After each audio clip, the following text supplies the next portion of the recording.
Welcome to True Crime Threads, where chilling stories unravel with every twist. Today we dive into the haunting tale of a family forever changed by a little girl they adopted. Laura and Patrick Anderson had always dreamed of becoming parents. For years they had hoped and prayed for a child to complete their family, but their journey was fraught with heartbreak. After several failed attempts at conceiving and a series of disappointments with fertility treatments, the couple decided to pursue adoption. It felt like their last chance at creating the family they had longed for, and they were determined to make it work.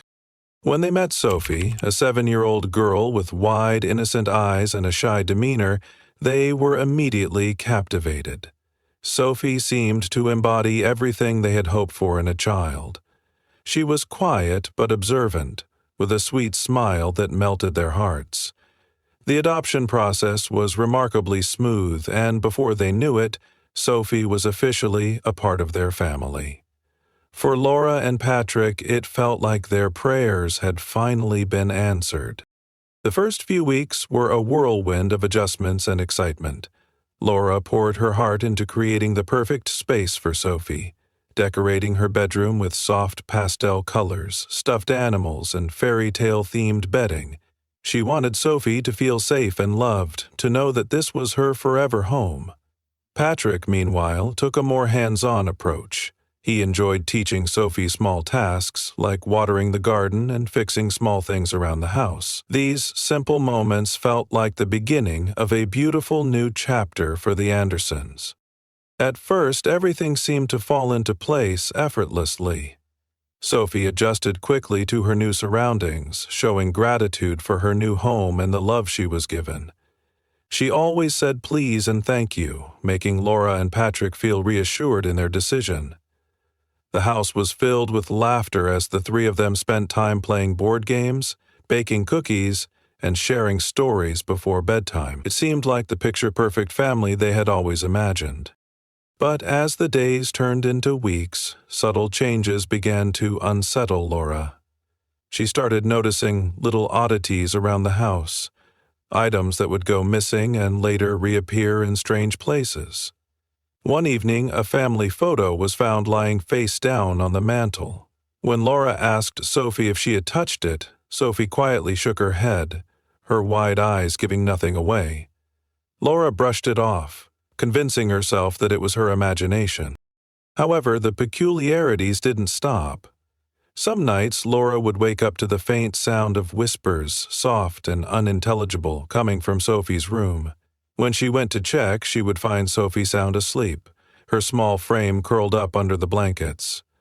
Patrick dismissed these incidents as a product of Laura's overactive imagination, insisting that they were just adjusting to having a child in the house. But the uneasy feeling gnawed at Laura, a small crack forming in the perfect facade they had built. Despite these unsettling moments, Laura and Patrick tried to focus on the positives, reminding themselves that Sophie had been through a lot in her young life. They hoped that with time, any lingering unease would fade. Yet deep down, Laura couldn't ignore the nagging sense that something wasn't quite right. The strange occurrences in the Andersons' home escalated, and Laura found herself increasingly uneasy. One morning, she woke to find their golden retriever, Max, trembling in a corner. When she approached him, she noticed deep scratches along his back.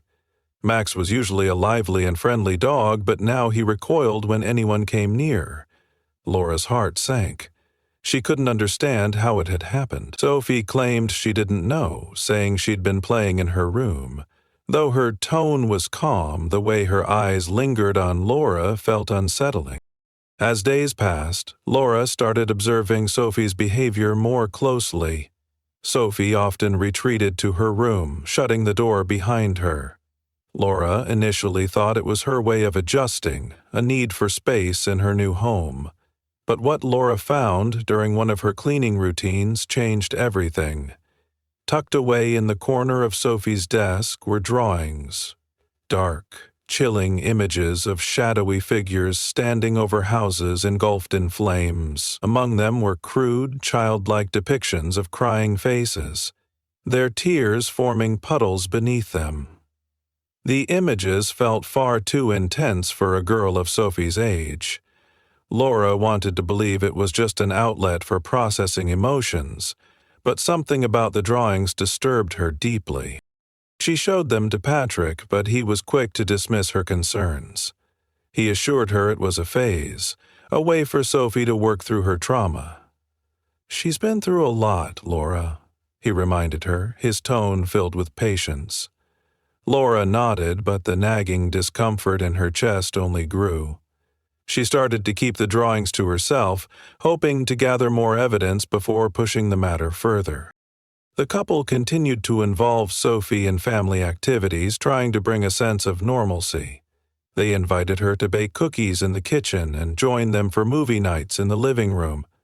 Sophie participated, but with a strange detachment, as though she were an observer rather than a participant. During meals, she rarely spoke unless spoken to and often stared at the wall or out the window, her expression blank. There was an uncanny stillness about her that made Laura uneasy. Then came the night Laura found Sophie sitting in the dark in the hallway, her knees pulled to her chest.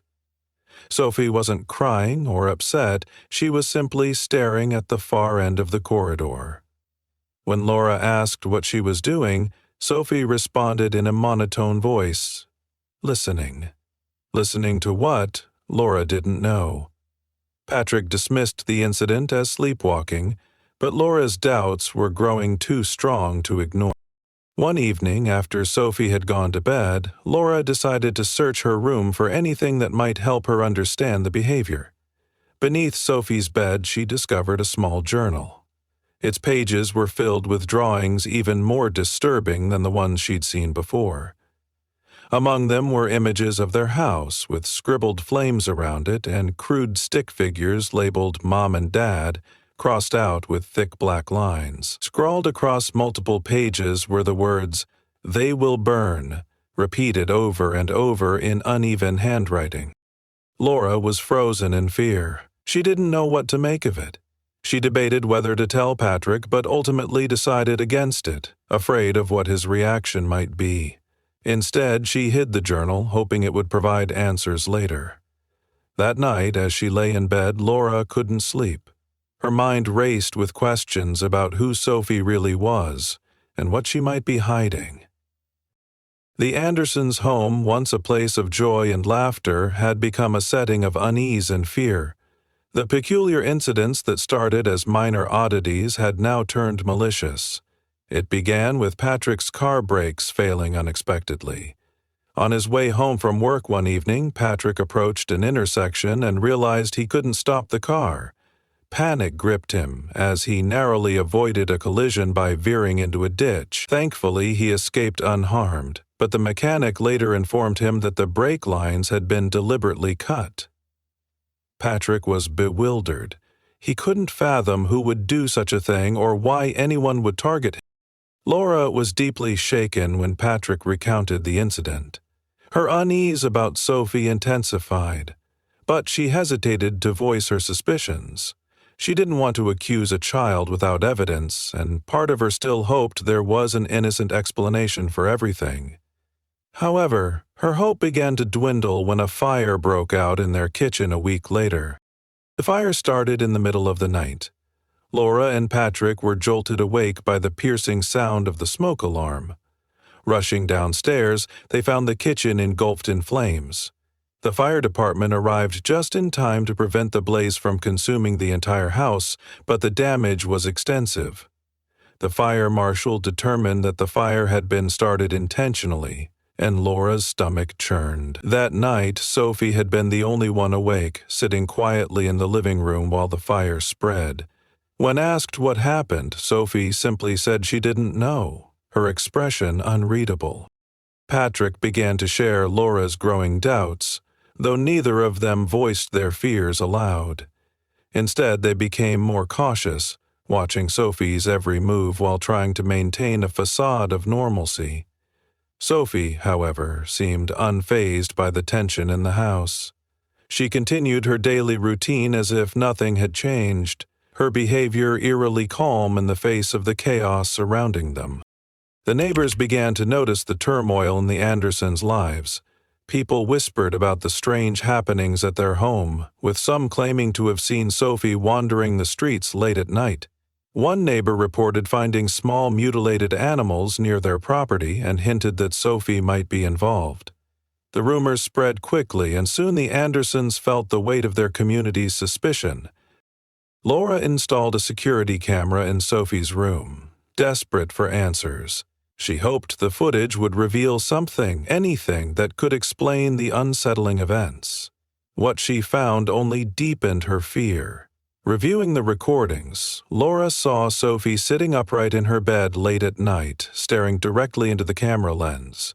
She remained motionless for hours, her unblinking eyes fixed on the device. Laura showed the footage to Patrick, and for the first time he admitted he was scared.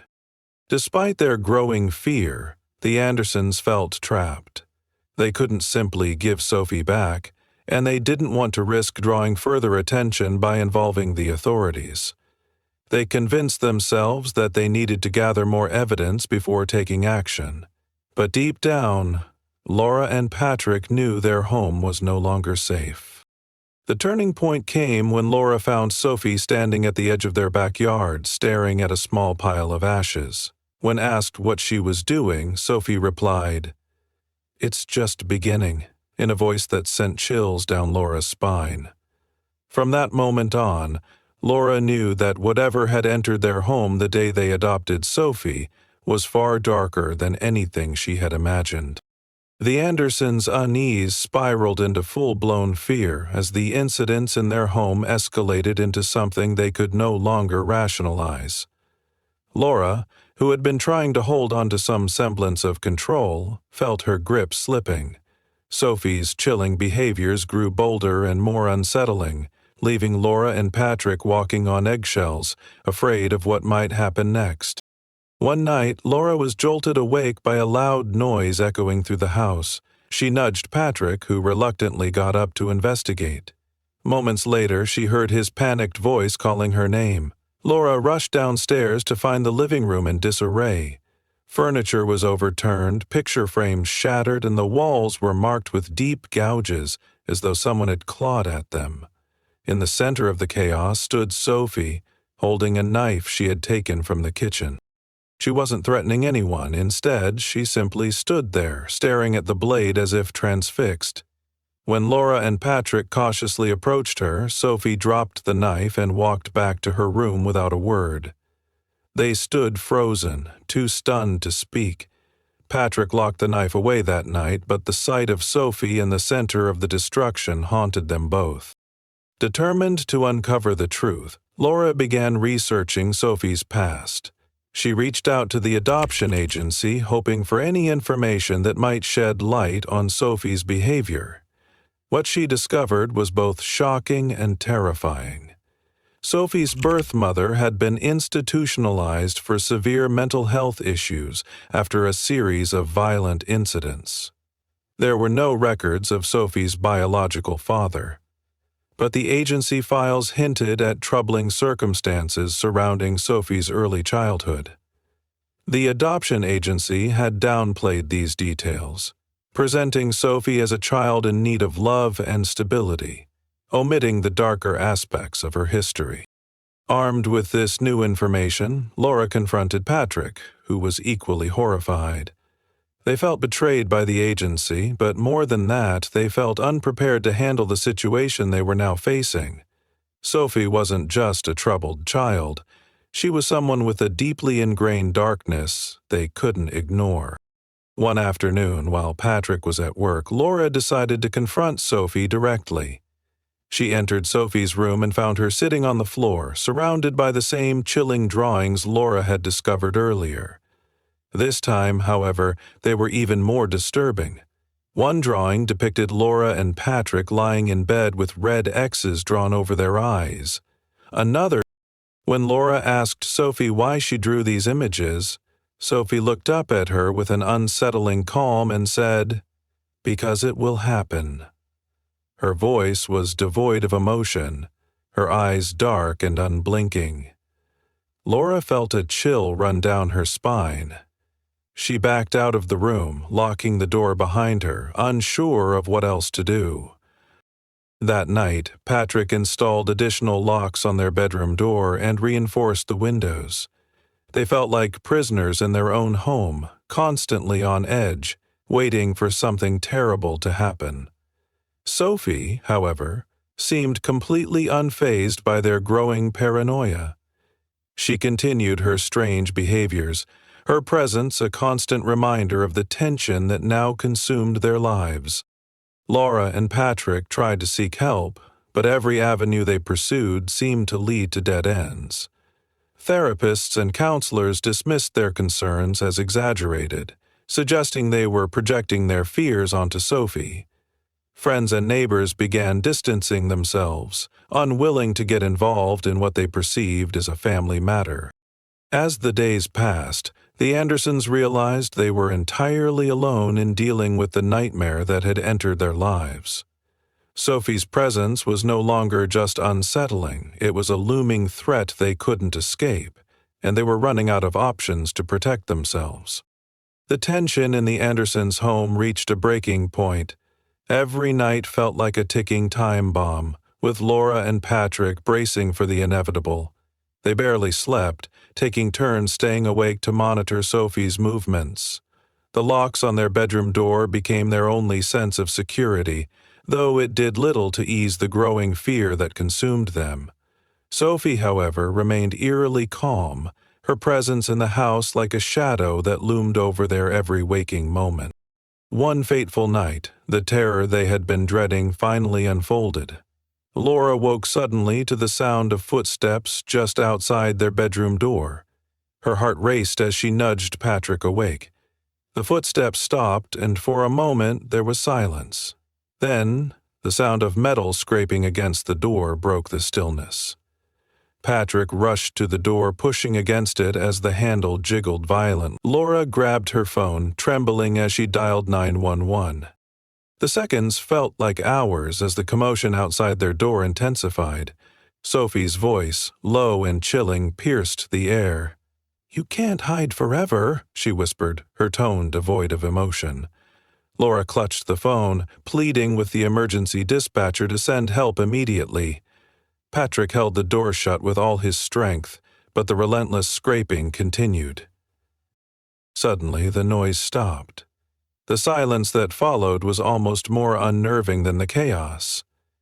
Patrick cautiously opened the door a crack, peering into the dimly lit hallway. Sophie was gone, but the knife she had taken from the kitchen lay on the floor, its blade glinting in the faint light.